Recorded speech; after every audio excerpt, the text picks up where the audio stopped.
How's it going, guys? Welcome to Audio Addiction. We have the Escape Society with us tonight.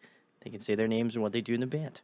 Hey, I'm Troy Huizinga. I am the singer and dancer and guitarist and synthesist of the band. My name's Scott. I play guitar. I'm Jay. I play the drums. I'm Dean. I'm the bass player. There we go, guys. Well, thank you for coming on.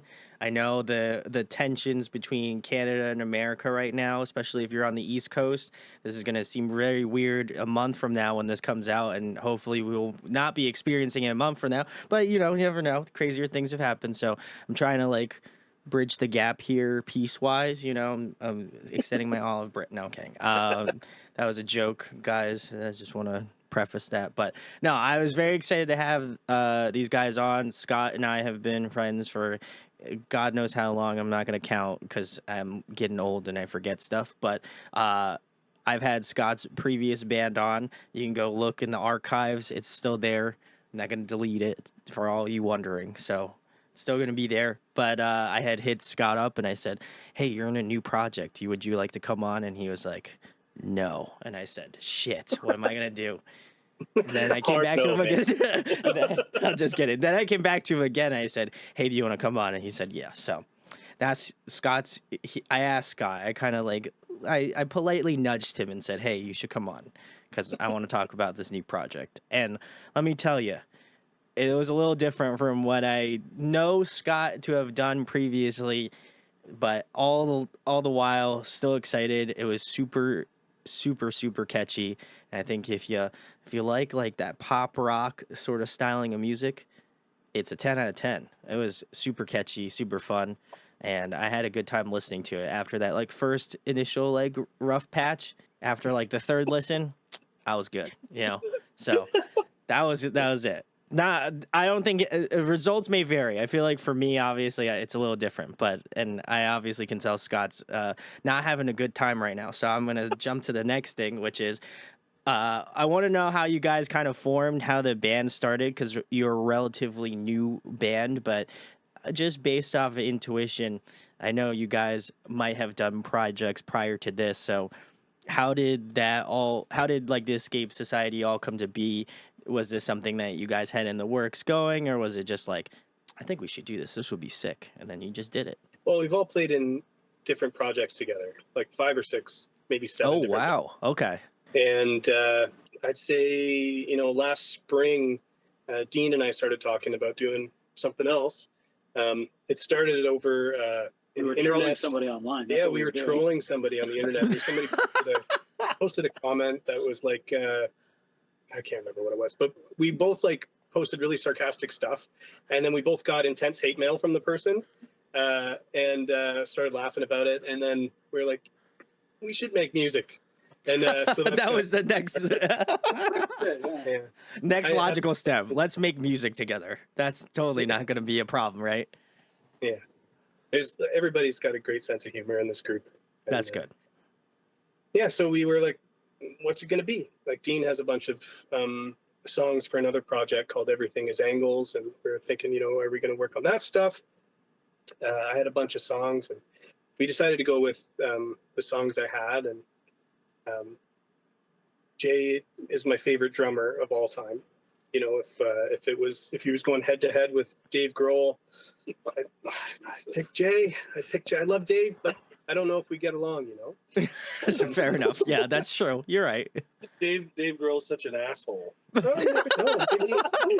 maybe I'm the asshole. Maybe. Right? Well, you're Maybe Dave Canadian, wouldn't so get I feel along. like that kind of you can't. There's no way. He No might way. be busy. So Yeah, and then I knew I wanted to get Scott involved because Scott's the greatest guitar player I know, and we started working on some tracks and decided, hey, this kind of feels like a band. It's not a solo project. It's not a studio project. We wanted to get out and play shows, and Dean came with the band name in tow. He had the Escape Society in his back nice. pocket, along with 5 other really cool band names. All the band names we tried coming up with were horrible, like Neon Sunroof, and everything was neon for a while. It was really bad. And that's kind of how it started. The Escape Society, it started to take shape pretty quickly. I will say it is a very easy name to find on social media. You know, you just type that in, and I'd argue it's like one of the top, if not like first couple, and that's pretty difficult in a social media like group of just like any band name you can think of under the sun. I'm sure someone has come up with one, but for you guys to be pretty up there on that search listing, I think that's very good. So I don't know if you check it, but I literally typed it into Instagram and it was like the second one to show up. So I think that's pretty good, arguably. For sure. All the good names seem to be taken. And instead of we're like, we hit Google, you know, Just yeah. and we're like, oh my God. Street name and then your first Yeah. dog's name. So I'm assuming your dog's first name was Society, so that works out, you know. It was definitely something that was like important, right? Because we wanted to make sure we weren't just jumping in with like a band name that was in use from some like band that had taken it on Spotify like 5 years ago that wasn't using it anymore, you know? So we were looking to make sure that like we had all our ducks in a row there. And like the only other thing you can find for Escape Society is like actual like escape rooms and things like that. Like there's no other band with that name. So like we're really lucky. It all kind of worked out nicely. Yeah. I would say so as well. I also really love the music video. It was very like just like super colorful in your face, and I like for like more of a like pop rock kind of style band.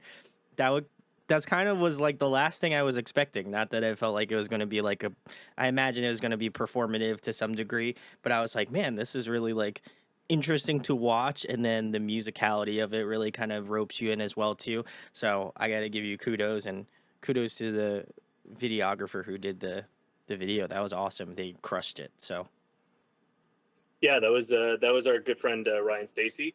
He did all of Horcrux, my previous band. He did like a bunch of our work and stuff. Not all of it, but especially towards the end there. A lot of our photos and stuff, and like now he's branching off into videography, and he's just absolutely killing it. If you're in Ottawa, Montreal, Toronto, hire Ryan Stacy for your shit. I there you loved go. the video he did for Horcrux and just all the energy and motion of his camera work. It's just killer for rock bands, and I was really excited to see what that would look like to our pop rock. So He made so you guys shocked. look edgy, so I was like, yeah, let's go. I was like, this is sick. And then I was like, the music is also really sick. But again, I felt like it had to come into its own for me. But I really enjoyed it. You guys can check out Sweet Days. There will be a link in the description to go watch it. Was Sweet Days the first songs that you guys had wrote for this? Because I know you do have, I'd imagine you do have more than just one song in the works or has already been worked on. So, um, you know, how was that process of like, I guess, figuring out what songs to release first and like kind of going through that process? Because I imagine you know, when you're a band and everybody's kind of been in a band, you have that all like you're all very focused on being like, okay, we have to record this well. We have to make sure the you know the marketing of it goes out well too. So did you guys ultimately just think that Sweet Days was the first song you should release, or was there any others in mind that you were just like, maybe not Sweet Days. We should maybe try something else. Sweet Days was the first one. Oh, okay. Dean and I sat down and we listened to a bunch of demos I had and decided what to work on first, and it was the one that popped out the most. It felt like a single. It felt like it belonged on radio, and Agreed. there's It's easy to a have a vision for it, I found. yeah. It kind of the roadmap was there. It was kind of obvious what needed to happen and what direction it should go. So we started working on that one right away, and it has a sister song called "Pretty City." Ooh. We started working on that one as well. They both have very summery pop rock vibes, and um, it was really nice weather, and Dean's got a beautiful studio where we work, and so we were just feeling sunshiny and happy, and started working on those tunes first, and they were the first ones done, and here we are a year later, and the sun's back out, and it's perfect time to release them. There we go. And I'm excited to listen to the next one. I think if it's, I'm curious on like, I think Sweet Days gave me kind of like a nice like appetizer for the band. Like it gave me a good kind of focal point to know where the band's starting off at. I think you guys started off on a good foot, certainly. And I'm just curious, like how far reaching you go. If you go a little bit more in the rock direction, go a little bit more in the pop direction, whatever have you. I think it's cool to see where kind of the energy is going to be going, from here on out, because structure wise, it just sounded really sick. I think like the way you guys placed out certain things, I liked. I'm a sucker for a good guitar solo, so I feel like Scott's just was like chef's kiss. So I was about it as well, and I think that again, just you could tell it was coming from like people who were seasoned. Like it had this sort of like, again, just quality about it that was like, this is in their first rodeo. They've made a few music or tunes. So I kind of had a feeling that, again, the process was like locked and loaded. So you know if I hadn't had the show for this song anymore, I feel like that was my point, to show for the song. You can check the link below, guys. Just remember that they're there. Go show it some love. Also subscribe. That's what I did. That was the first thing I did before I clicked on the video. So go do it. Get them to 100 subs so then they can, do the YouTube thing where they take their URL and then it's theirs. So just saying. Be sick. To answer your question, how much do we venture away from the pop rock? We come from very eclectic backgrounds. Scott coming from definitely a heavier genre of music. I've worn several different musical hats in my drumming career. Dean's done the same, Troy's done the same. And this record, once it comes out, is going to be a reflection of that journey. So some songs are going to feel very kind of pop rock, and other songs are going to take some pretty unexpected left turns, another left turn, maybe a right, somehow figure out how to go up. It'll be a journey. So the idea for me, what I love about the record is that it kind of scratches all the corners of your brain musically. Ooh, okay. Where everybody, even people that say they are strictly a one genre lover, whatever it is, secretly they kind of tap their foot to some other stuff that might pop up here and there Sure, outside of yeah. their genre. And I think that this record, once it comes out, will do a good job of kind of having something for everybody, and even surprising some people where they're like, wait a second, I didn't think I dig that kind of music, but the way they did it made it pretty interesting.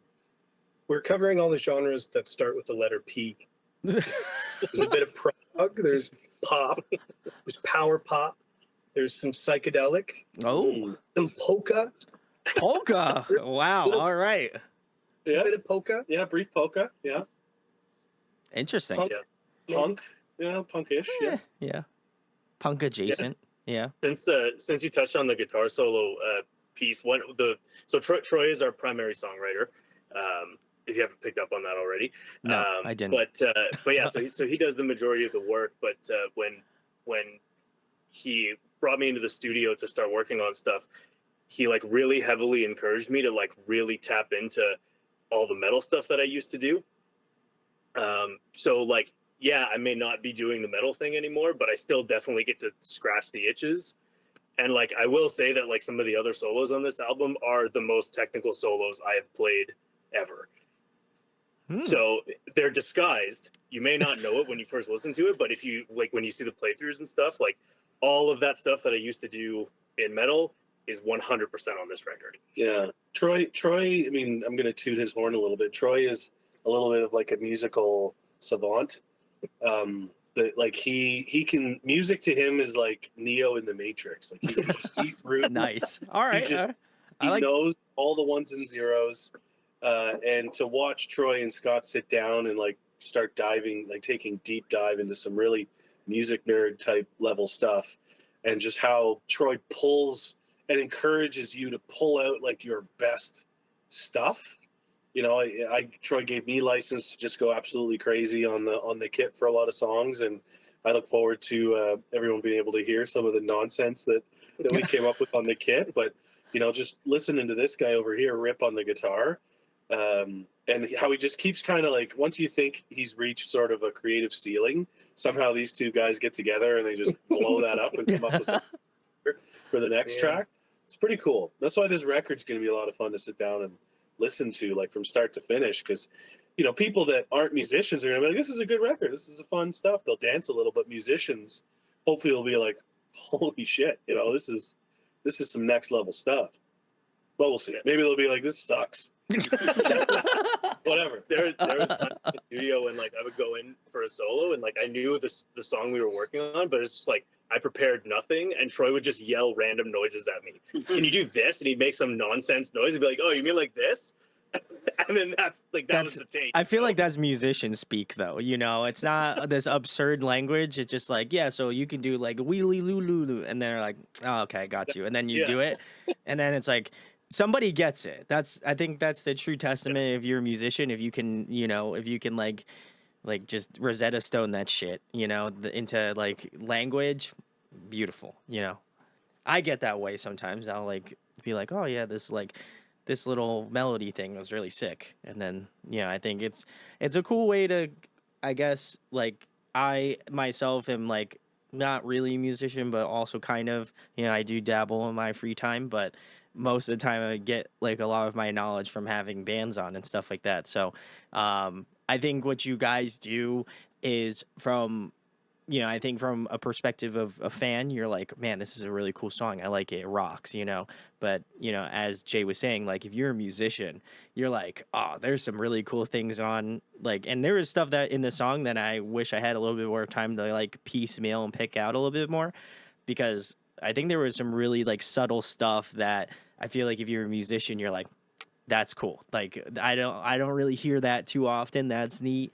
Like, there were definitely moments in that song that I was like, there's, they put a little extra on it, and I appreciate that, because I don't think the average person is going to really necessarily, I don't want to say pick up on it, but I guess appreciate it for what it is. And I think if you can get more of the compliments from the people that are musicians, and I imagine you have to some degree, certainly, I think that definitely incentivizes that push to go out and be a little bit more bold and do different things, because I think that's what kind of makes music exciting for me to listen to, is like, pop can have that sort of delicate layer or balance of different things that, for the longest time, people, especially, coming from a heavier community, I used to be one of those guys that was like, yeah, I won't listen to pop music. Oh, I don't think this is not cool enough, and now I'm like, I love pop. Shout outs to pop music. Good music. Good music's good music, yeah, no matter what genre. Unless it's country music, I can't stand by that shit. I'm sorry, that is just not.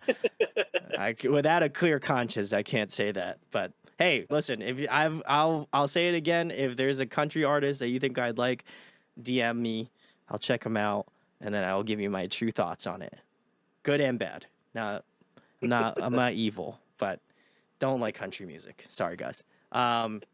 But in regards to, the influences, I guess we'll start off with kind of the question that I normally ask, which is, who were kind of the first, like, artist or musical group that you saw on, like, either TV, or you just heard and you're like, that sounds so cool. I think I want to pick up, like, the drums, or I want to pick up bass, or whatever. Like, really kind of inspired you to pick the instrument you're playing right now.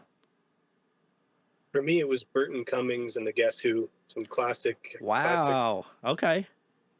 I went to a concert in utero, and since I was like, there's home video footage of me singing into a vacuum cleaner, pretending it's a microphone. I love that. My first concert was Burton Cummings, just him and piano in London, Ontario, at the fairgrounds.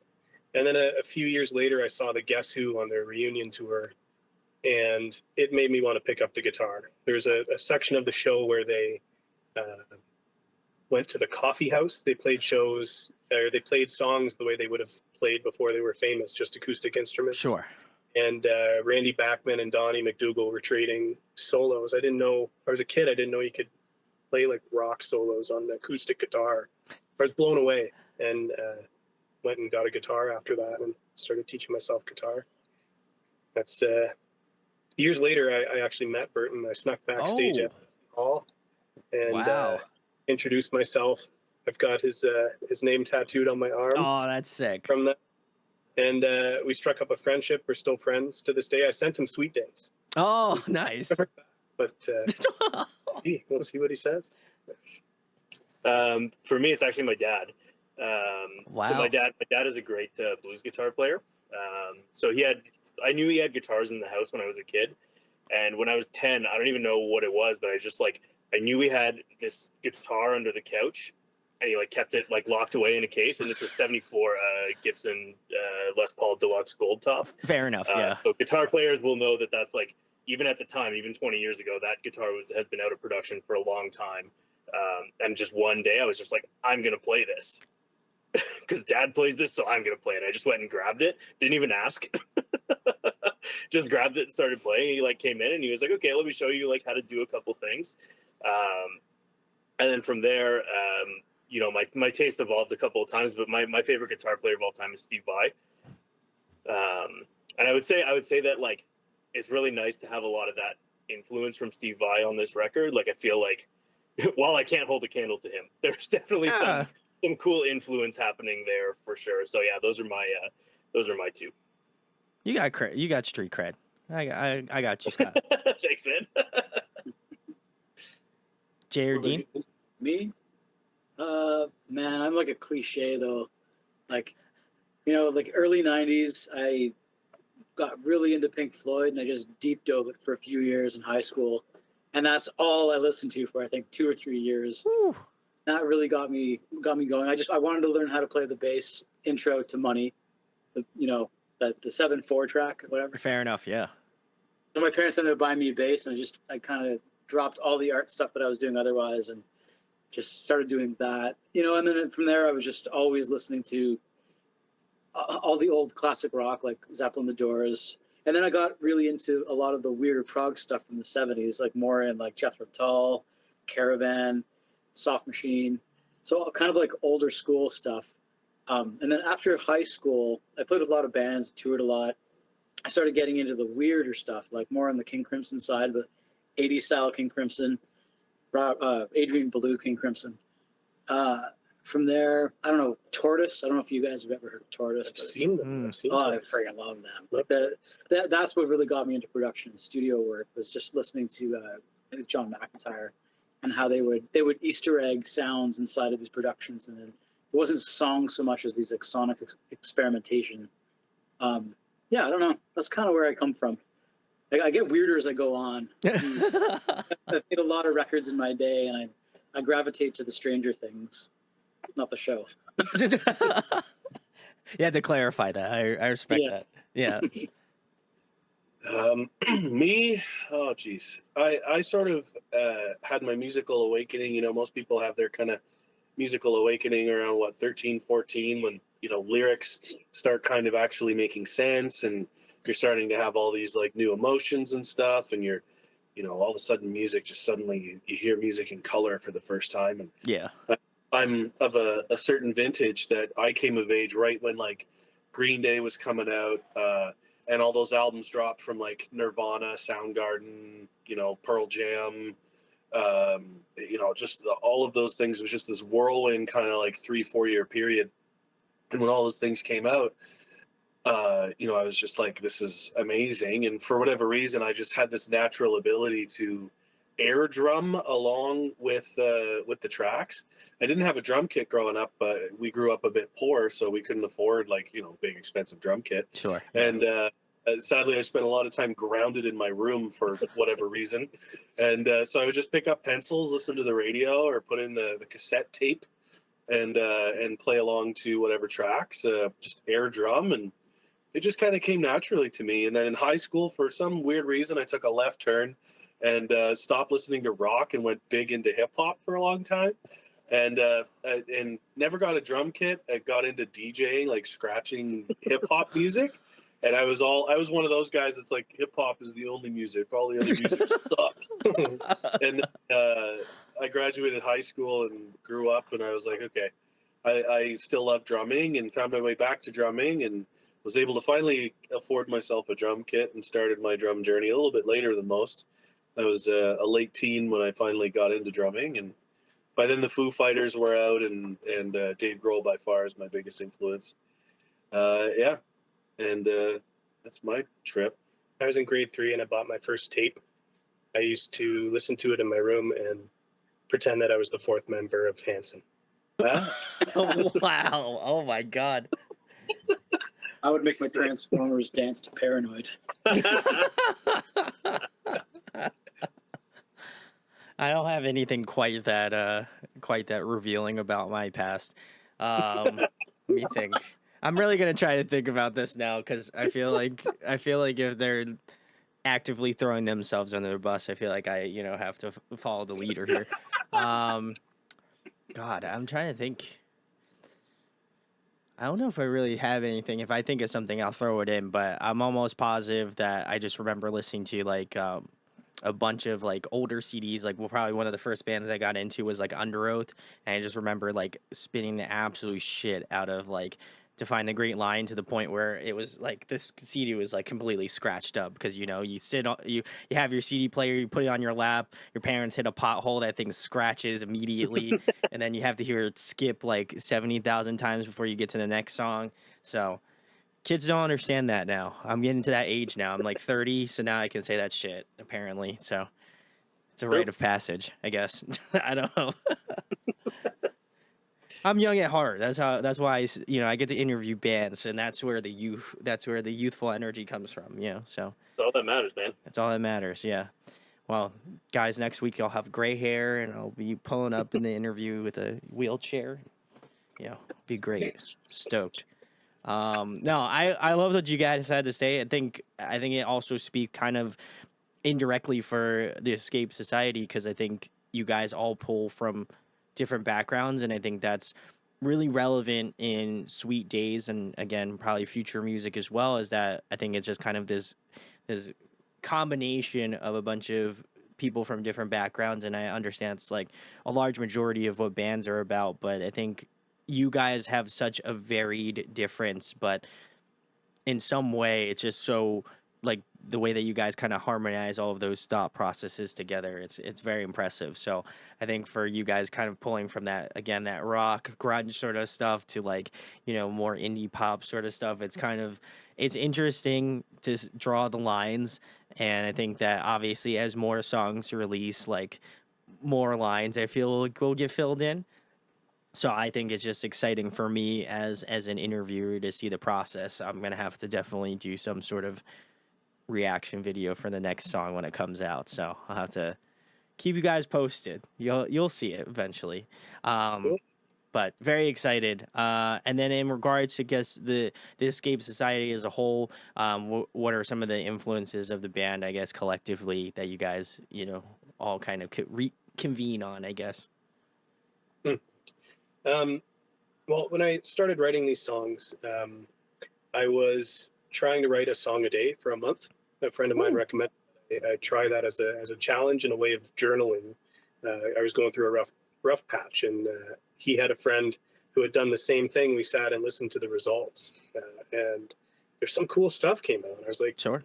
all right, I'm going to put this limitation on myself to write a song quickly, to do just finish something every day, whether it's good or bad.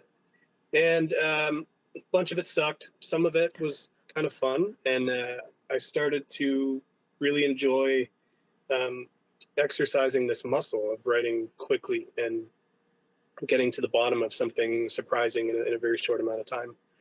So as I was chewing on that, I discovered a band called Guided by Voices. And if you know Guided by Voices, they're like crazy prolific. Like Robert Pollard is like one of the most prolific writers in history, just so much stuff, and it's good. And he's got solo records and like all these side projects, and I just kind of fell in love with it and started listening and trying to figure out how he's doing that. And then I saw a show by the Beaches around. This all like happened in the space of a month. Wow. And Okay. the band The Beaches just blew my head open. They just got up and just kicked ass so hard. And after the show, I went up to them. I wanted to meet them. I bought their record. I followed them on their socials. And then I said, wait a minute. That's what I want everybody to do at my shows. If they did anything right. And I just started studying them, and it made me really want to write up-tempo pop rock songs. And so those are my influences for this project, for writing this project, I'd say. Mm-hmm. Anybody else want to add to that? I mean, as far as like the list goes, like, I mean, we usually like to say for fans of Foo Fighters and the Killers and stuff, and like maybe Sweet Days, like has a little bit less of that edge. But as more songs come out, you'll see those are references that I think become a little more relevant when more songs Sure. get released. Those are the two that I like to reference a lot of the time. So for sure. And it doesn't sound like any one thing, which is kind Sure. of cool. Yeah, I would agree. That's the goal. You want your music to sound familiar in a way, because you want your audience to, when they listen to it, right, you don't want them to be like, what the hell is this? And for it to be a little bit too far out. So you want it to feel familiar, but at the same time, you want it to be unique, and which is really difficult, in today's day and age. So much music out there. And as we know, with all these like copyright lawsuits that are popping up all the time, with people saying, "Oh, you ripped off my 4 chords," every song that's being written has already been written in some way, shape, or form. So it's just really cool that, like, Troy can talk about a few of his influences, but there's enough room in the writing process for each one of us to toss in, pieces of our own sort of influence as well. So it's cool in that way, and each song is a little bit different. So I don't know. Hopefully people will dig it as much as we do, because it's fucking a lot of fun. Yeah, no, I think I think Sweet Days is a good jumping off point. I think it kind of gives you an idea of like what the poppier side of what the Escape Society is going to be doing, but I don't think it's such a direct like being like, okay, well, we're not gonna do rock music. We don't like rock music, I think there's enough there that like I think you can kind of get a pretty good understanding of where it goes, but obviously I think there's a lot of room for you to go like a little bit more in that rock direction. And I think that I think bands right now are taking that kind of route of being fluid, where it's like, okay, there's a bunch of different bands that we all pull from, and like, we can maybe lean a little bit more pop, or we can lean a little bit more rock, or oh, we're gonna go to indie. Okay, we're going over to indie. I think that's kind of like the magic of bands, and finding that's I guess that way that the music flows in that way, where it's like, okay, yeah, like maybe this might fit for someone who's like, that comes to listen to me and what I do for my channel. They might, delve more into the sort of rock catalog that you guys bring. But then there might be new people that watch this are like, oh, I checked you guys out from Sweet Days, and then like maybe got more into rock music. And I think that that's kind of like the magic of bands in that way, and that's why I think I never kind of base a band off of like the first song that I hear from them, because I think you're gonna get a pretty jaded perspective of that band, right? Because if you listen to one song, you're like, they're gonna sound like this, and that's all they're gonna sound like. And I think that that's obviously not the way that I'd imagine most people would think when listening to music. So when the next song comes out, guys, I feel like you should go check it out. I'll leave links below to go give that some love too. But I'm excited. I know I've said that a couple of different times throughout this, but I think genuinely there's just like what I consider good bones. So I think there's I think you guys got some good bones on you, and excited to see kind of again how the rest of these songs, in terms of the writing structure and like kind of the musicality of it, how far you guys go out. That's what excites me as an interviewer. I think that's kind of what I look for, and seeing like, oh, that's something I thought about like when I was listening to Sweet Days, and they went a little bit more rock. That's awesome. Like, or wow, they did something different. That's crazy. That's not what I was expecting, but it still has that Escape Society sound. Like that's what excites me as an interviewer. So I know I'd imagine I'm not going to have to wait much longer for another new song, but, I'll patiently wait. I'll just sit here at my computer desk and wait. We can wait here all day,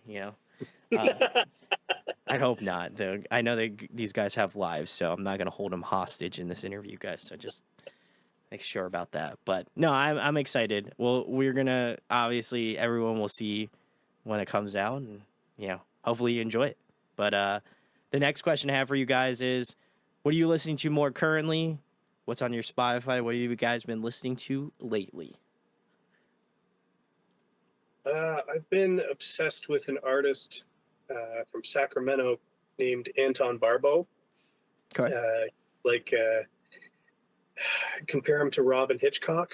In fact, they share some of the same bandmates, and he's just a wild songwriter. He produces his own stuff. He's a synth guy. Really neat character. And He was my most listened to artist of 2022 on Spotify. And I reached out to him, and we actually wrote a song together for this record. So Wow, yeah, awesome. that's really neat. It's really cool. Yeah, I'm a little bit all over the place right now because I still have my foot in the metal world. So like I'm still listening to all kinds of stuff, like listening to a lot of Era, Novelist, like that kind of stuff. Like I love those guys. But like I think John Mayer was my most listened to artist last year. Like I love John Mayer. Yes, John Mayer fan. I'll scream it from the rooftops. I don't even care. same. I've been like today I like deep dived some like old like 2010 like post-hardcore stuff. I was like listening to We Came as Romans and Memphis May Fire and Ooh. like all those bands, you know. So like I'm a little bit all over the place, and like sometimes I'm even like at work I'll like throw on some like synthwave stuff just to like have some background music, you know. Like I don't know, a little bit all over the place lately. Love it. Something different every day, but it's good, you know. My turn. Sure. Yes. Yeah. I got really into Pond over like since the pandemic. I don't know if you know Pond at all. Nope. It's kind of like the Tame Impala crowd. Ooh, I okay. think they share bandmates or something. Yeah. Really into them. Tame Impala, St. Vincent lately. Oddly, Tears for Fears keeps coming up in my world. Wow, all right. Keep putting my kids started putting the vinyl on at home, so songs from the Big Chair has been on rotation a lot. And other, I don't know, just general weird playlist things coming through, but Devo. Devo. Yeah, Oh, Devo's nice. All right. Yeah, I'm kind of like Scott. I'm not a metalhead, but I'm a rock head. And I have a man crush on Dave Grohl. Everything he Same. touches is just like he can do no wrong. So, you know, I can listen to Foo Fighters records all day, Queens of the Stone Age, them Crooked Vultures, all that kind of stuff, of course. But then I find myself, I'm kind of weird and a bit sappy, but I love singer-songwritery stuff.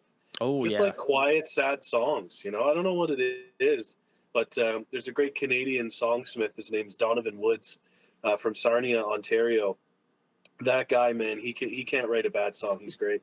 Also, Indigenous artist from Winnipeg. His name's William Prince. Hmm. He's another singer-songwriter with a super deep manly voice, and it's just like a lot of really sappy, sad songs that, you know, as a drummer, I look at it like this, you know, if you worked in a kitchen all day as a chef, the last thing you want to do is go home and cook your family dinner because you're just like exhausted. For me, being a drummer, sometimes I just want to listen to music that doesn't have drums. Fair You enough. know, because my Yeah. brain, when I hear a song with drums, my brain like wants to unpack the drums. What am I hearing? What's the fill that they just did? What's the beat? What's this? So I like listening to music without drums because then I can just appreciate the music and my brain gets to like kind of enjoy the music as a listener. So yeah, I'm all over the place too. I feel that. I'm also like the singer songwriter sort of guy. I'm big. I love City and Color, like Julian Baker, Phoebe Bridgers, all about that sort of stuff. And I listen to that. Ironically enough, like if I'm driving home from like the heaviest show I can think of, I'll throw on like a Boy Genius album or something like that, and I'm just like, this is great. Love it. Yeah, cleanse your ears. You Yeah. know, it's a little wash. It's great. Then the next day, I'm like, and then just like, you know, listening to the Throw some Lorna hardest, Shore with the heaviest shit. dashboard Yeah. going. Yeah.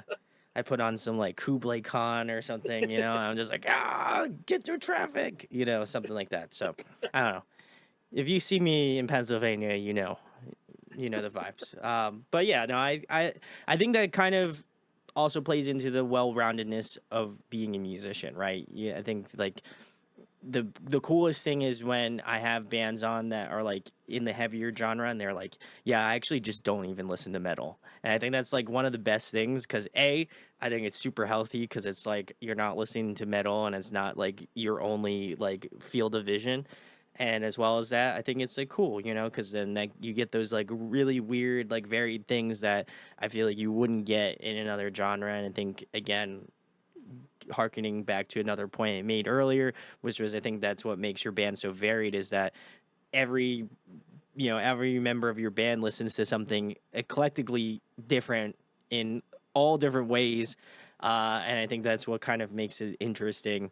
And again, excited to see what you guys have coming up next because I think it's really gonna be a true testament on how much and how varied it's gonna be. And again, very stoked on it. I still have to listen to the new Foo Fighters album. I have not listened to it. Jay, what are we thinking about it? Is it good, bad? What are we thinking? Yeah, it's good. It's definitely a mournful record. Mm-hmm. There's several songs on there. You know, if you're a big fan, and for me, Taylor Hawkins has always been a massive influence. And you know, I'll never forget when he passed away, just how devastating it was for me personally. You know, it felt like I lost somebody close to me in that moment. Yeah. So to kind of know Dave and Taylor's relationship and then listen to that record, like some of the songs are a little bit tough to get through. But some of the songs just rock and they're a lot of fun. So it's a nice trip. It's a road trip. Peaks and valleys, you know, like you want a good record, a good road trip. But yeah, I recommend listening to it, sitting down and just going from start to finish. Don't skip around, just listen to the whole thing. It's not that long. I think it's only like 10 tracks or something. It's nice. a pretty short record, but it's a trip. I recommend it. Yeah, I'm well, you're preaching to the choir. I'm a front to back type of guy. I'll listen to that. I'm not the type of person that will get easily dismissed by like a, 90-second interval. I've listened to some like long songs in my many 10 years here on YouTube. So I know the products of that go into that labor of love that is, album making. So I will have to go sit front to back from it because Foo Fighters are probably like one of another, bigger band that I'd love to, obviously Dave Grohl is an icon. Would love to have him on. I feel like that's a dream guest of mine. Absolutely. But I think that he inspired me to because obviously I've known him from Nirvana, but I found out about Nirvana after I had found out about Foo Fighters because I'm, younger. And I was like, oh man, like I didn't know he drummed for this band. That's so crazy. And then I kind of went back and got delved into more of Nirvana stuff. And, again, it just shows how much of an icon he's been over the years. And then obviously becoming a front man and doing guitar and, I can go on about, how great he is, but I think really like that band's always stuck around in my like catalog of bands that I listen to just because there's just something classic about what they do. It's almost, I hate to say it, but it is time. Like they have a timeless sort of sound to them. So, which they really do. They've really figured that out. I'm an old guy in the rock and roll world. I've been around for a hot minute, but I like to think that Foo Fighters have found a way to kind of stay current. They don't sound like AC/DC releasing another record. No. And they don't feel like that to me. And I don't know if that's just because, I grew up with them. And to me, what my parents would think of AC/DC was I think of Foo Fighters or whatever. But I think that they're doing a good job of like finding a way to stay relevant. And their music is still fresh and stuff like that when it gets released, which is part of his kind of icon status, right? He's just kind of figured out how not to sound like the same all the time, or if he does sound the same all the time, he does it in a way that's still like really enjoyable. Yeah, he's great. I feel like so many musical trends in rock have come and gone, while Foo Fighters have remained, doing their thing through it all. Timeless. Like you said, timeless. Like garage rock was like early 2000s. Garage rock was huge, and Foo Fighters were just being Foo Fighters, and then like. I don't know, all the Creed bands, all the bands that like Creed, all these kind of come and go, and it's like, I don't know, it still feels fresh to me. It still does, yeah. Oh, 100%. Well, listen, if this is any moment other than this moment, if you want to like have Foo Fighters, like the Escape Society, do a tour, I'm just saying, like, Dave Grohl, I know you watch my stuff, so appreciate the love. I'm thinking about one of those like TikTok campaigns. It's like, day one of me playing until Dave Grohl notices me or something. You just pick a new like Foo Fighters song to just hash out on the drums. It worked for that young Nandy girl there. She was like 12 years old, and over the pandemic, because Dave's such a sweetheart, they end up doing that drum off. And so I'd love to just start posting Instagram and TikTok videos. Yeah, just eventually you'll have to comment. If it can work for Nandy, it can work for you. Why not? Why not? If it can work for that guy doing the Jack Black impersonation, it can work for you. Yeah, see, look at that. You can do it. Yeah. I got I was faith, saying Jay. earlier, I think I would get along with Dave Grohl. Yes. Like really, really well. Yes. You did say he might be an asshole, so we'll redact that. We'll redact that. Yeah, redacted. I'm probably the asshole. No. No, you can't be. We already proved that you're Canadian, so we can't. That's not in your vocabulary. So, Sure. we're just gonna move on, guys. Dave Grohl, listen, do it up. These are my guys. Let's go. I'd be pumped. So, let's do it. I'll just make sure to make it. I'll also follow Jay's like TikTok trend up, and I'll just be like me waiting here until Dave Grohl answers Jay. We'll just stitch it every time he makes a video. I'll just be like, Love it. Yeah. Just waiting, looking at your watch. yeah. I just look at my phone. I'm like, nope. Still haven't gotten a text from him. Nope. It's upsetting. I'm waiting. Dave Grohl, come on. In my metaphorical watch that I'm wearing on my wrist here. Right. Time's up, bud. Let's go. Let's do this. Your people talk to my people. We gotta. Let's do it. Let's Come on, do it up. Dave. Get the call. We'll open for you.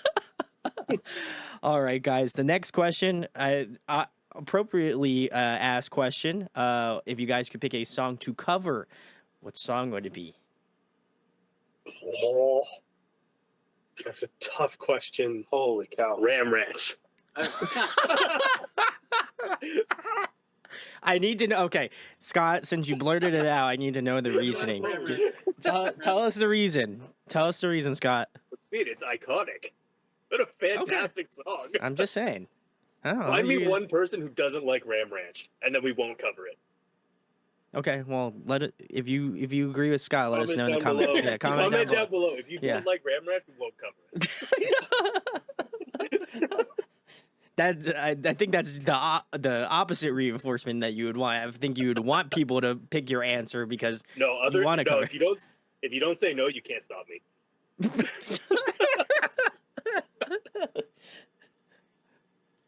look what power has done to you, Scott. I'm trying to. What's our Ram Ranch? I don't know. I didn't really think this through. I just said it. Yeah.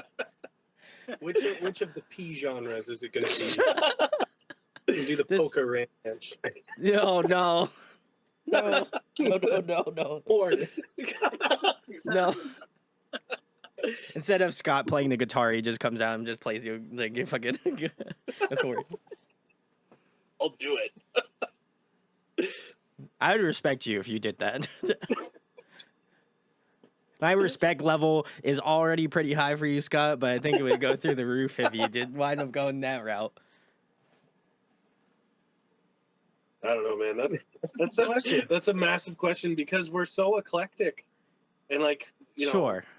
it's like, how do you narrow it down? How do you pick one? I mean- One day maybe something will come out of it, but if we do, it'll be, maybe a deep cut that like everyone knows, but they forgot that they know it. You know what I mean? Like it wasn't necessarily the top song of summer of 1992 or whatever, but it'd be like a B-side that everyone kind of knows and they forget that they know it, and then we'll do something to it to make it really interesting, so they won't really be able to tell what song it is until the chorus hits, and then they'll all lose their fucking minds.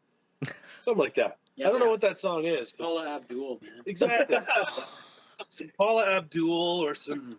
Paula Abdul mashed up with Ram Ranch. Oh, God. We'll just call it Ram Paula. No, that's the. Nope. No. and No. we're canceled in the second podcast. That would just be redacted. Yeah, I'm just gonna. Yeah, just bleep that out. That's anybody named Paula. I'm sorry. I'm just gonna. Yes.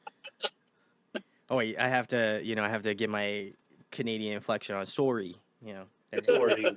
Sorry, eh? Hey, we're Sorry, pretty sorry.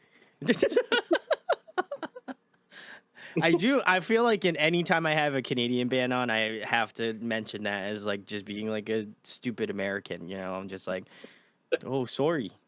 That's those are the jokes that I just they're the bread and butter I go back to. So Canadians, give me a better joke to go off of. That's all I'm saying. If you're a Canadian band and you come on here, just give me something else to work with here. Is it like moose? You know, I don't know, some other shit. What? I don't No know, idea. man. I don't know what you guys got up there, you know. So Polar bears, igloos, maple syrup, Anne Murray. Pepsi, Pepsi. and Murray.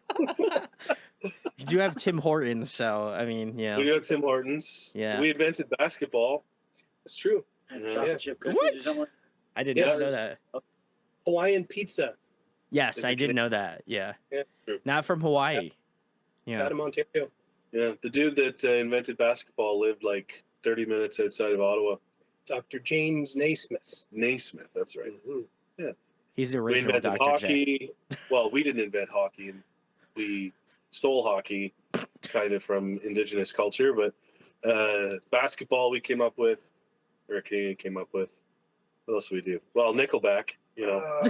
I want to say Hell yeah. Oh yeah, the Winnie the Pooh and Superman are both Canadian. What? yeah. Winnie Wow. the Pooh is named after the city of Winnipeg.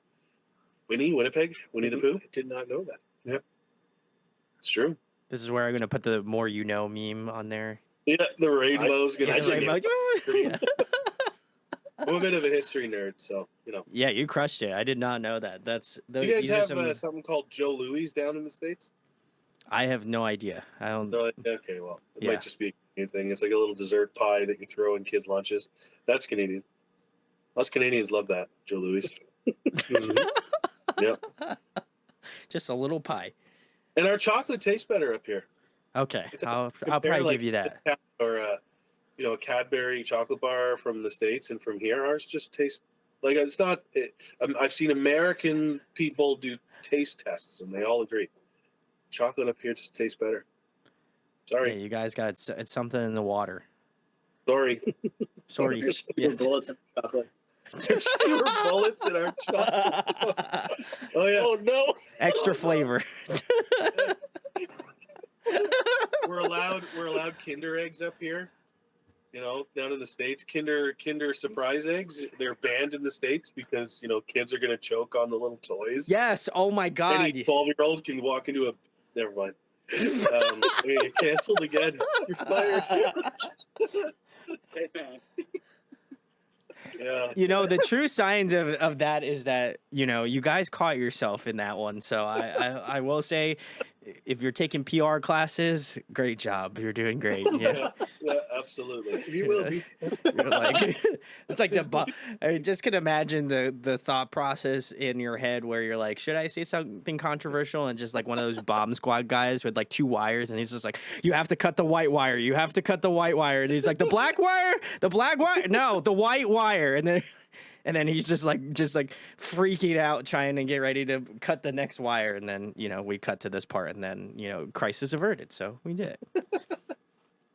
I don't know. I feel like I should just start like a PR school for like bands and be like, this is how you do interview. And it's just like, don't say things you can get canceled for. Number 1. Yeah. Number 2. I have to think about it, but come back to me. No, so I feel like I'm not going to do that. But if you guys would like a funny, hilarious course, maybe I'll wind up doing that on TikTok or something. That'd be hilarious. Oh. And then I'll make sure to just, again, you know, follow up with Jay and just say like, hey, like, Dave Grohl get back to you? No? Okay. Well, I'm going to have to call him again. Good answers. I like those. Guys, if you have any suggestions for the Escape Society, drop them down in the comments. Do not pick Scott's answer. I'm just going to preface that. No, I'm kidding. You can do whatever you want. You know, pick what you want. Or give them a really good suggestion that they can't say no to. Like All Star by Smash Mouth. I don't know. That just something, you know, something there. Or like any Creed song, you know. I'm plenty of ideas there, you know. Just saying. We're gonna move on to the next question, guys, which is another fun one. What is your favorite food to eat? Obviously, poutine. Oh, okay, yeah. Poutine. I've had poutine. Yes. Gravy It's great. fries. Yes, Well, did you have it with cheese curds or with like shredded cheese? it was with cheese curds. Good. That's Yeah. how it's supposed to be. I'm not. One. When in Rome. Absolutely. Yeah. And the best poutines have squeaky cheese. Yes. When you like bite into it, it kind of makes a little squeak sound. It complains as you eat it. It's probably like, help me. Like mice. Yes, Yeah. exactly. That's the best poutine. I'm a chicken wing guy. Are you a flats or drums? I go back and forth. So I prefer drums for dipping, but as like if I'm just gonna eat a chicken wing on its own, then I prefer flats. Okay. Respect. I don't discriminate. I eat all the chicken. I eat all the chicken. I don't know. Some people prefer flats over drums and vice versa. So Sure. I'm in the same lane as you, Scott. So if we're in the same car, we're gonna get into a car crash together, I think. Because we're both eating chicken wings. Yes, yeah. And one of us probably choked on a chicken wing, so yeah. I'm a big craft dinner guy. Craft dinner. Yes, I'm firm. I never get tired of it. It's a big staple in my diet. There's a sushi place down the road that I can't stop thinking about. Like Soulstone. I love Soulstone. Oh. If you're ever in Ottawa, get Soulstone sushi. Ooh, okay. Good Dean? stuff. Sushi craft dinner. It's me. What has Dean got? Yeah. Me, I like Canadian chocolate because it's better up here and it has fewer. Never mind.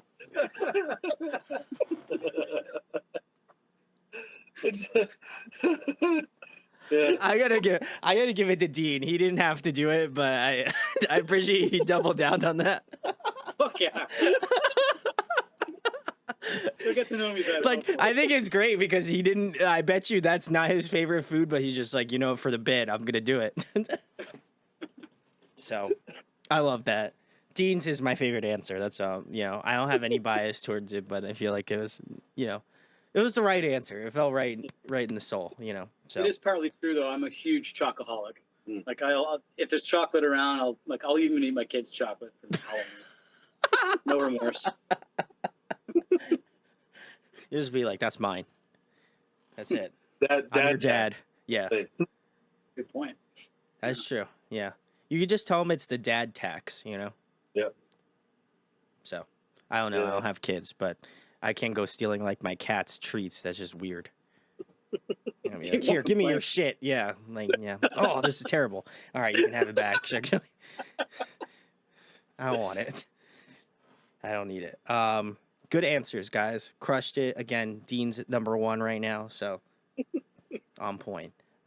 Next question I have for you guys is: if you were to have a dream guest on an up and coming Escape Society song, who would you love to have on?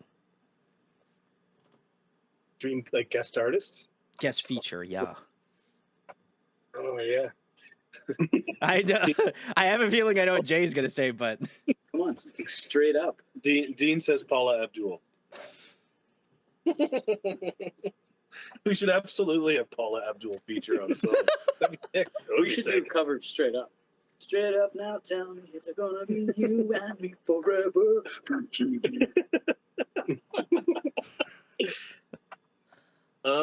Yeah, it's a good question. In terms of like guitar solos, I mean, I could give you the easy answer and say like a Steve Vai solo would be sick as hell, because when he can't do any wrong. So, I mean, he did but I with feel like that's Polyphia, not creative. so I'm a little brain dead right now, so I'm like, I mean, he did it with Polyphia, so it's not that out of the question. Polyphia solo was incredible. That was sick, yeah. That was so good. Yeah, I mean, that would be my easy like cop out, real, not funny answer. Or John Mayer, your other funny He'd probably cop do out it. answer. He would Yeah. do a sick. His guest solos are really cool. He does some cool shit when he gets asked to play on a track. He recently put out this video. I can't remember the artist's name that he was with. But yeah, it was just this video of him like in the studio and like they were just like jamming this solo together. It was sick. It's probably like one of the first reels if you go on his Instagram or his TikTok. So Oh, I'm gonna have to check it out then. I saw Toto recently. Ooh, Steve Lukather. I think. Have Steve Lukather and Scott Norris go head to head guitar battle. It's a great name. Lukather. Lukather. Look at that. Lukather. Such a badass name. Yeah. Yeah. I mean, I would definitely step off the throne and let Dave take the wheel for a track. No question. You know, or throw him on guitar and just have him like scream a bunch of shit into a microphone. That would be sweet too. He could do no wrong. I agree. Yeah. Yeah. It would be even Luke, cooler if he just said scream a bunch of shit and then that was his guest feature. Perfect. Yeah. I don't think he could have sold it anymore, honestly. Boom. 100 grand. Thanks. You're like, we can pay you in Canadian chocolate. And then he's like, all right, cool. Sick. Love that. I can't get that shit here in America, so let's go. 75%. No, you got to pay him in Coffee Crisp. Oh, coffee. That's the crisp. best Canadian exclusive chocolate. Oh, no. No. That's like Yes. Tim Hortons is Canadian coffee. Bruh. Coffee Crisp is a sick chocolate bar. I'll have to try it. Kit Kat Junkie. That's where we go. Kit Kat's Is that Canadian exclusive? No, I don't know about that. That's I said. I specifically said Canadian exclusive. Wow. I Scott don't get think it's really rough. heated about that. He's like, it's only exclusive to Canada. Yeah, I'm only talking about that's not my favorite chocolate bar, but it's probably the best Canadian exclusive chocolate. Okay. The only Canadian exclusive chocolate. Well, there's like No, Arrow, right? Smarties is also chocolate in Canada. It's not in the States. Yeah. Yeah, that we have that chalk candy. That's Smarties. And that's Yeah, that's Rockets for us. Yeah. I'm not kidding. That's what it's They're called. called rockets. Yeah. They're legitimately called Oh, Rockets. that was a bit. Oh God. What Little the like fuck? sour tablet pill looking things of sugar. Yeah. Pink Coke for when you're a really kid. Like when you just smash it. Yeah. Trading cocaine. I was crushing up rockets and smoking Popeyes when I was 6. True. I don't know how much of this I'm gonna have to redact, but that might be something that might have to be redacted. We couldn't Unless afford it like YouTube's like, we don't know what the fuck these guys are saying. It's fine. It's good. You're all right. You get the pass. All the Canadians are gonna be like, what the fuck? And then I'm like, well, I don't know. They said their shit in Canadian, so it's fine. It's good. Whatever. It didn't happen here. So, all right, guys. Well, if you would love to make this just mega collab happen, I need you to go tag the Escape Society and then Foo Fighters, Paula Abdul, Steve Vai, your mom, all of those people. It's going to be sick. So make sure to check out that sick collab track when it comes out next year. I don't know, in the next 6 months, you know.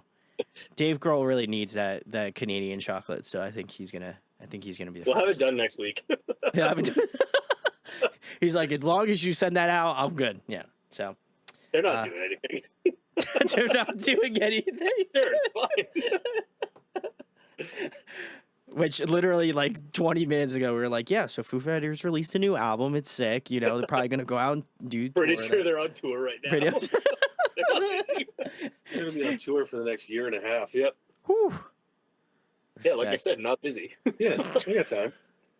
Well, hey, he's coming through Ottawa. He just has to stop by Buckingham, and then we'll have You him do the down. pass off and you're good. Yeah. It's easy. Exactly. That's good. Well, guys, yeah, make sure it happens. It's gonna be sick. I know it's already in the works, but you know, like, if you'd love to like, you know, press that along a little bit further, you know, that'd be sick. I'd be about it. The next question, guys, there's another musical instrument you could master. What would it be? I've always wanted to be really good at like either cello or violin, but if I only had to pick one, then it would be cello. I've always been strings and frets, and I would love to actually wrap my head around more on the keyboard. That's fair. I want a Chapman stick. You know what they are? You know what I'm talking about? I'm gonna look it up now. They're so cool. They're primarily a tapping instrument.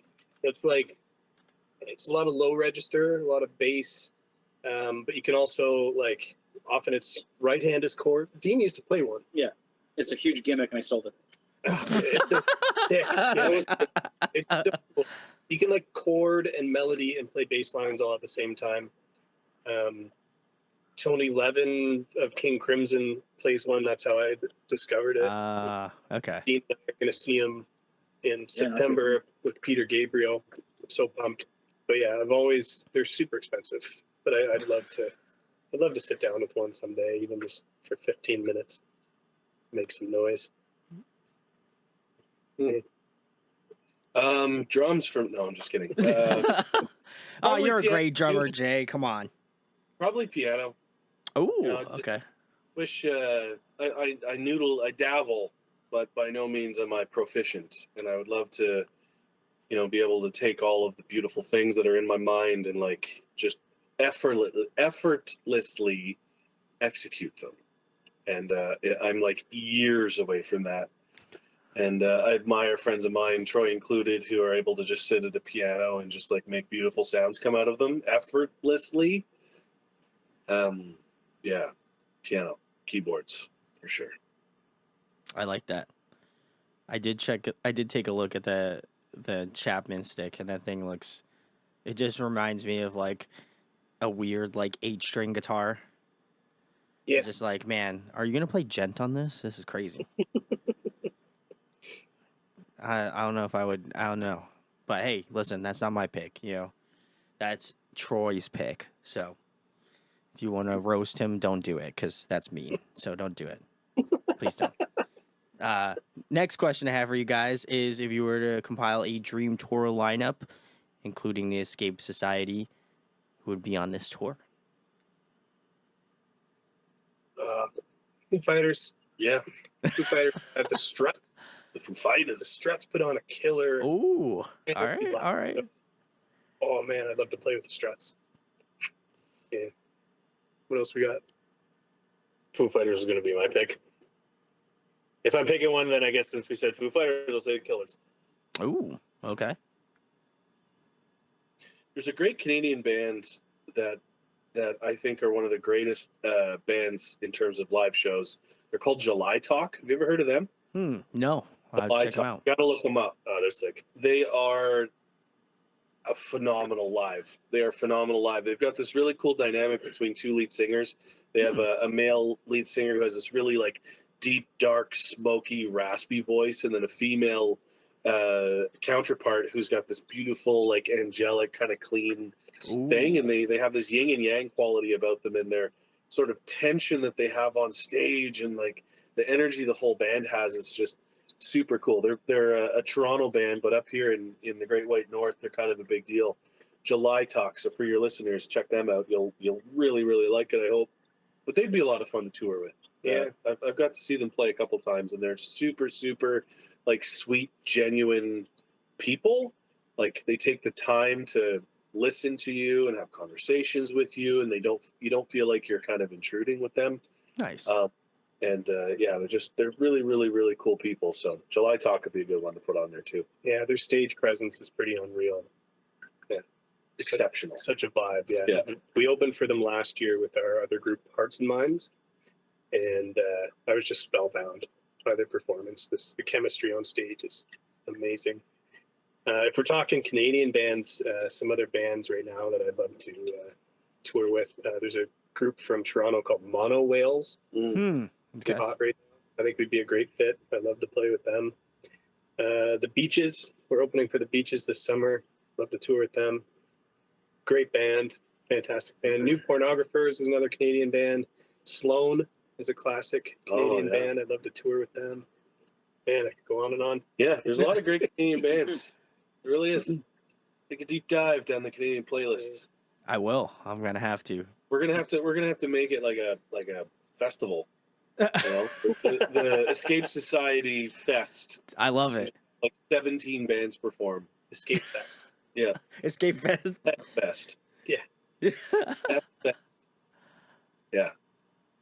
Dean, do you have any you were gonna add to this festival? Nah, that's good. Paula Abdul. Paula Abdul. Who's the Canadian Paula Abdul? Oh God. Oh, Alanis That's Morissette when she yeah. first came out. Yeah. Alanis Morissette. Sorry, I had to grab my Tim Hortons. Yeah, Alanis Morissette, Paula Abdul. Yeah. Tim Hortons, if you want to sponsor the Escape Society, I mean, I don't think they'll say no. Sponsor us.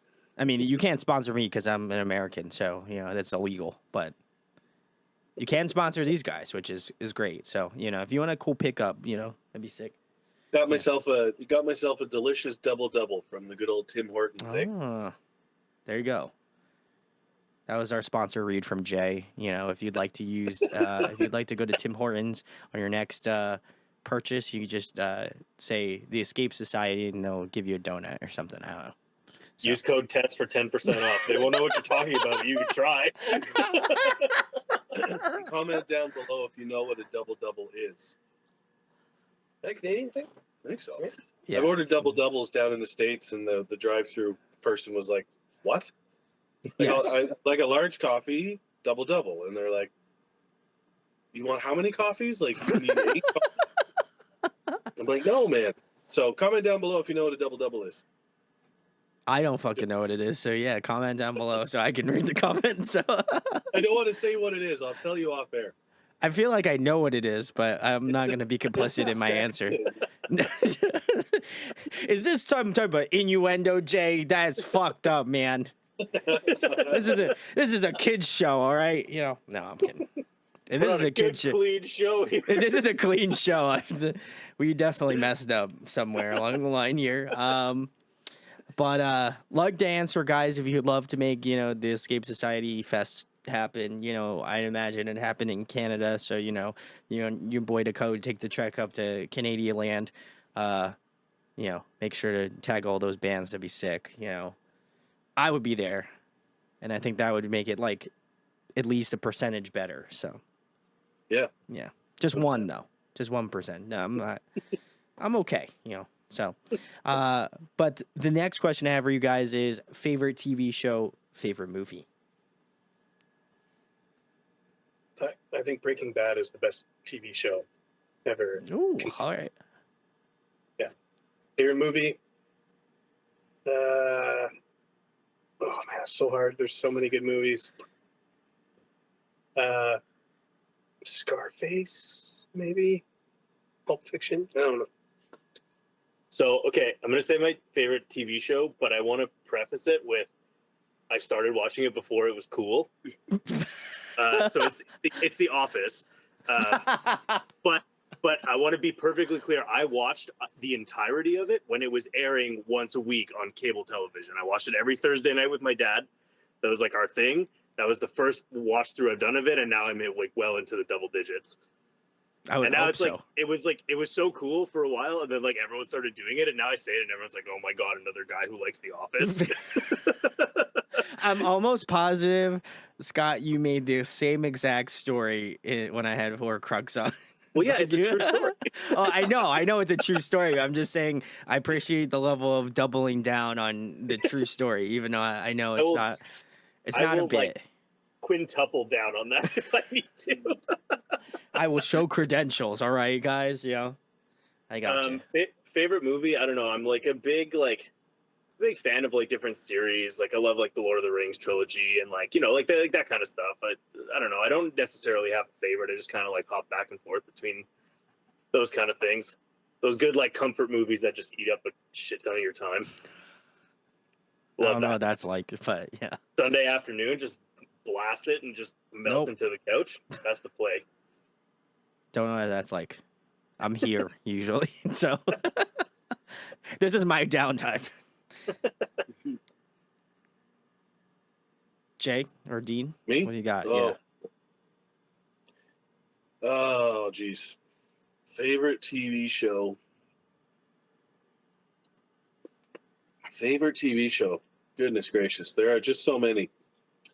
I agree with what these guys have said. I think Breaking Bad is an exceptional show. Definitely in my top 5. I can't like actually order my top 5, so they're all just kind of at par. But The Sopranos was a really, really great show. If we're talking, some of the kind of darker sort of things. Goodness, movies.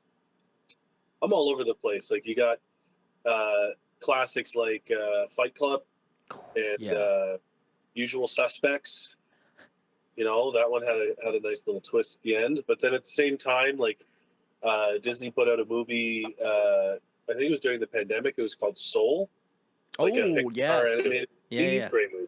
That was great. That one is, especially as a bit of a musician, and I'm also a music teacher when I'm not doing the drumming thing.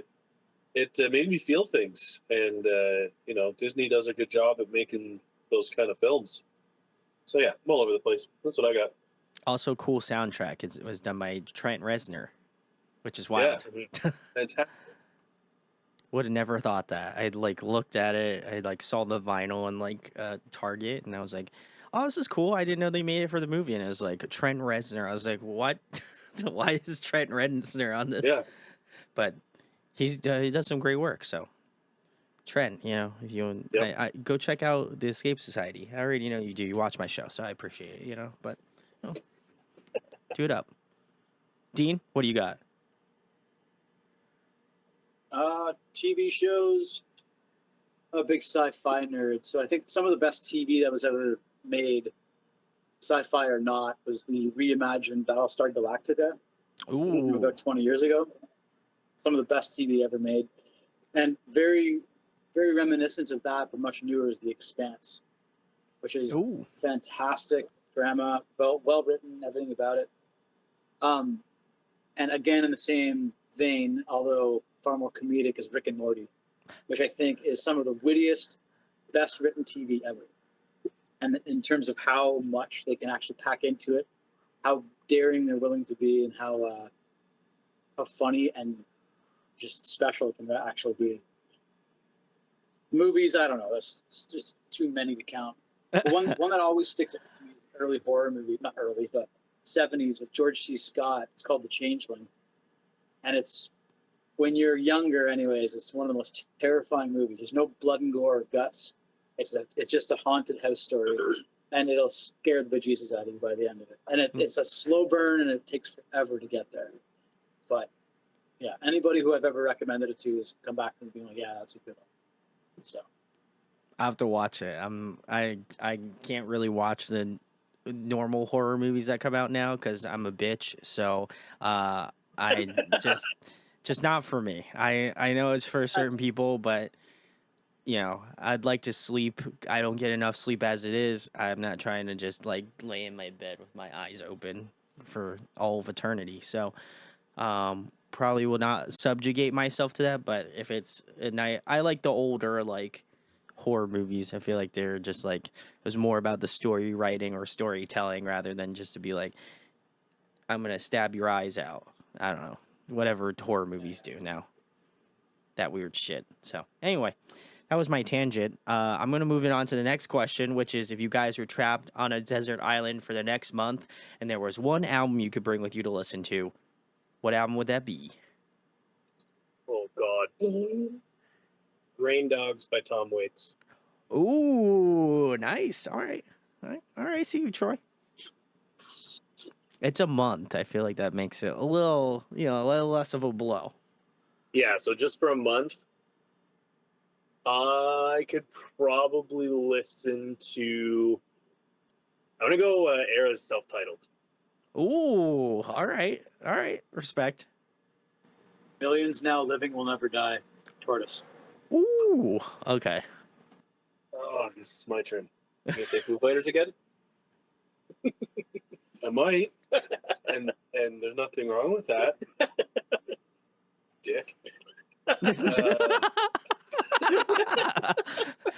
Color in the Shape by Paul I don't know. I can listen to all the way through. Or maybe a toss-up between like pretty much any Foo Fighters record, or I can find myself like really enjoying listening to a Daft Punk record from start to finish. You know, one of their last releases. The name of the record is escaping me right now, but I'll look it up. I got it's you. the one that had "Get Lucky" with Pharrell. I can't remember the name of the record, but Random just listen Access to going back. Memories.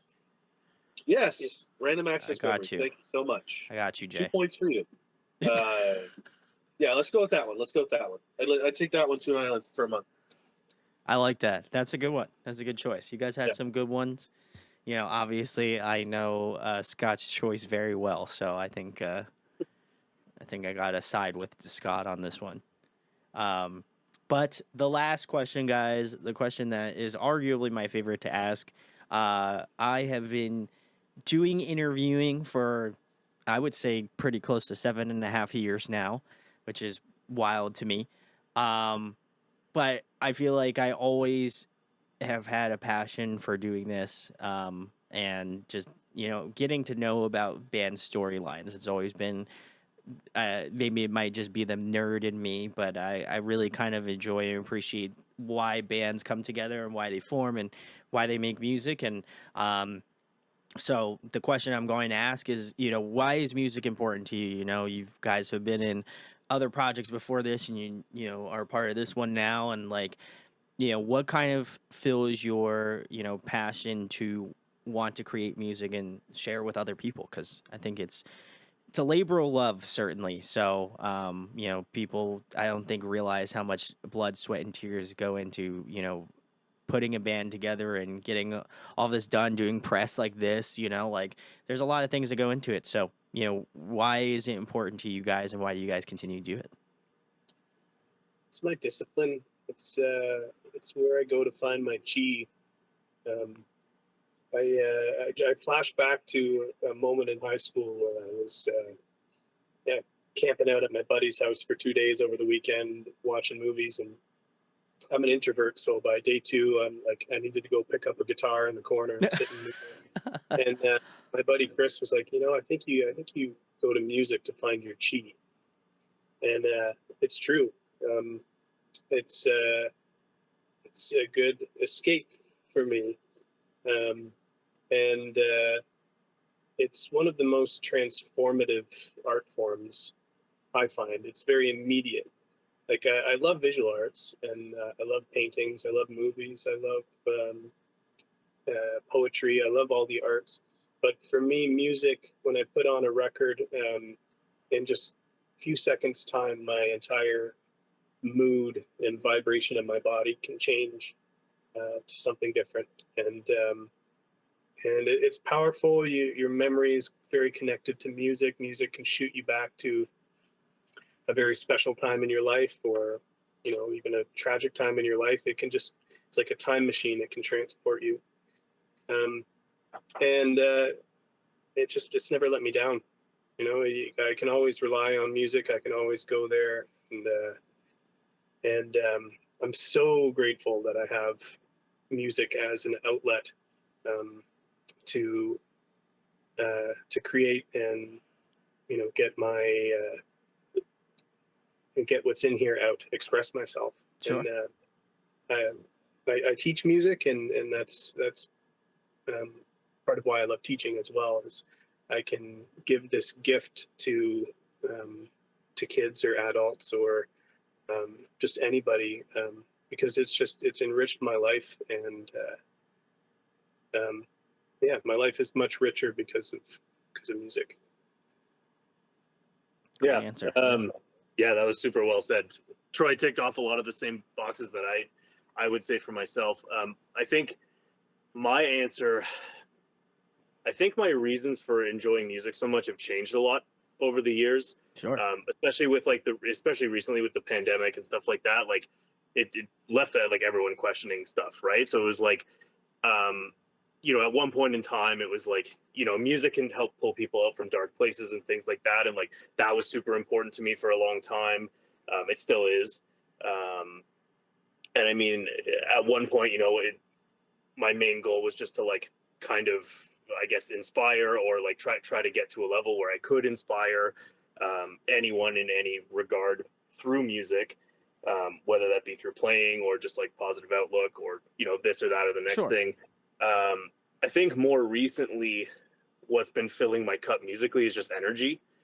Um, and this was sort of a big thing coming out of what we all went through in the last like 3 years, right? But I mean, like playing with these guys in any project, because I mean, Jay, Troy, and myself were all in a couple different projects together. This is my only band with Dean, but but just playing with these guys in general, like I found that like when I came to these practices and just jams, even if we were just doing it for fun, it was just like all of a sudden my brain just like shut off, and it was just like we were just having a blast, you know. And that was something that had been missing. Horcrux wasn't really jamming through the pandemic, you know, before we called it quits. But anyways, you know, it just became this thing where it was just like this energy is just so good, and right now that's just what I'm all about. All those other things are still super important to me, but ultimately, you know, we're just having a blast out here, and that's everything to me right now. And hopefully that translates on stage, and hopefully we can check off some of those other boxes through that energy, right? So that's my goal right now. You go, Jay. Oh, me go? Yeah, I don't even remember what the question is. So Why do you, I think the question is like, why did you get into playing music, or why do you love playing music, or that kind of thing? But yeah. Why is music important to Why did you you? get into Yes, playing music? yeah. Why is playing music important? Scott had it right. Yeah. Dean, for me it's kind of twofold. You know, as a kid in school, you know, I in my early grades I was bullied a lot, and I'm sure a lot of people, a lot of your viewers lived a similar experience. And I always felt very small. I always felt very insignificant, and I had a lot of admiration for, you know, the popular kids or whatever. And you know, when I suddenly discovered music and saw how much everybody just sort of like loved and adored their favorite musicians, you know, you have that rock star kind of dream. I didn't know at the time, I didn't have really any idea that I would eventually get into playing drums. But through my kind of weird path, getting into DJing for a little bit in high school and then finding my way back to drums and percussion, I started pursuing it.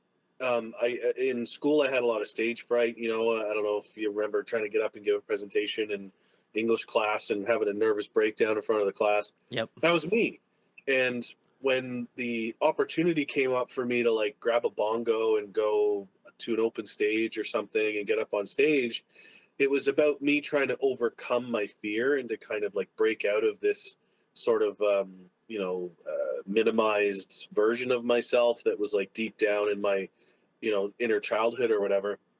So I started on the journey to try and conquer the hard thing, to like get outside myself and challenge myself to do something that I was feeling very uncomfortable about. And then I very quickly realized that it was an escape, you know, like Yeah. the whole like escape society thing, where you get up on stage, and drumming is a form of therapy for a lot of people, and for me especially, because you can go up there and with the genres of music that I fell into, you can play kind of as hard as you want, as fast as you want. And if you're feeling really angry, you can just take it out on the drum kit, and you know, nobody's gonna yell at you for, you know, talking too loud or for, you know, getting too aggressive or whatever in the genres I was in. So I used it as an escape. And even though in my real world, life was complicated, you know, Sure. I Yeah. grew up in a complicated household. I grew up with a lot of difficult personal trials and tribulations. So having this outlet, this escape, like Scott was saying, like Troy had said, where you come to a practice, go to a show, you know, the second you sit down on the drum stool and grab those sticks, all your problems disappear. If it's for 45 minutes or whatever it is, you can stop thinking about all that stuff and you can escape. Sure. And Yeah. of course, there's just that connection that you have with your audience, and being the guy who makes the beats, you know, and lays down the groove that people are really dancing to. There's something really, really cool about that connection that you can have with people, and how the instrument that I play can physically move people. It's pretty rad. So it's kind of all of that in a bow. Yeah. Love that. Dean? Deep. I gotta follow that. Yeah. Jeez, that was deep, man. I don't know. I like. I would just. I what am I trying to say here? I've just always done it. I've done it forever now. Sure. Like I've been making a living doing music for about 25 or more years Kudos. now, Yeah. and I forget why. Like it's just become part of my hustle, part of who I am. I guess if I were to reflect on it, like even growing up as a kid, I always had an affinity with it Sure. and an aptitude. good at it, I guess. Like, you know, I've always been able to pick up an instrument and get by on it, whatever it is. And I don't know, my path just kind of led me into the creative field. I'm kind of like I very much love the sciences and everything, so I gravitated to the technical aspect of making records, which is my bread and butter.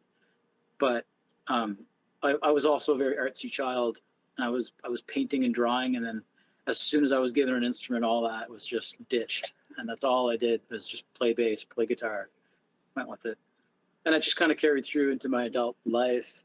So much so that it's like it permeates my entire house is a studio. He's got to push drum kits out of the way so he can, like, you know, have a home. So yeah, I don't know. There's no real reason why I do it. It's just how I am, I suppose.